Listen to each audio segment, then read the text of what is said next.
Сөз Дастан Балабаевич Бекешевте. Саламатсызбы, урматтуу депутаттар, саламатсызбы, урматтуу Турова. Урматтуу Ашырбек Мойдонович, сизге эки маселе бар.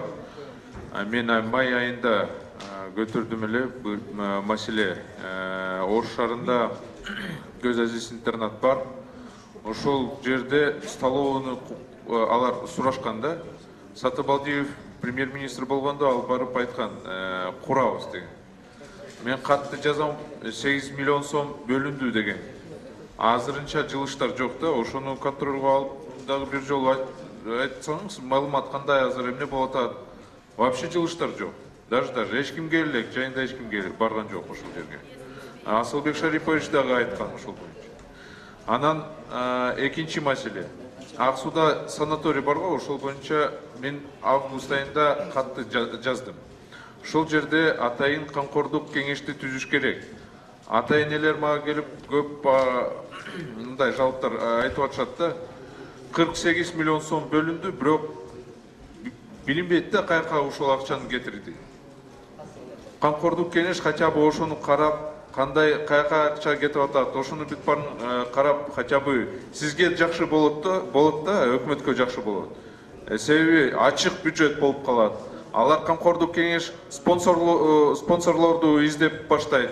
Жакшы болот. Анан ак суу санаторийге мындай республикалык статусту бериш керек да. Ошону мен 2011 жылы баштап көтөрүп атам ошол маселени. И Молдокун Абдылдаевич, сизге бир маселе да. Очень много жалоб поступает на Свердловское РОВД. Свердловское РОВД. У вас Генеральная прокуратура она находится в ведении президента. Обратите внимание, дайте мне, пожалуйста, статистику, сколько с 2011 года привлекалось сотрудников милиции к уголовной ответственности именно Свердловского РОВД, города Бишкек. Сколько привлекалось, сколько в суде было, значит, к ответственности привлечено, а сколько, наоборот, в отношении многих там, кстати, суды принимают оправдательные приговоры.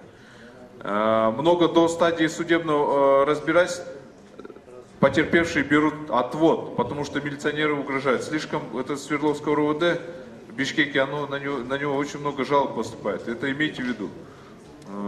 Я хотел бы вот эту статистику, чтобы вы с Генеральной прокуратуры мне дали, а то какой-то уже беспредел, я не знаю.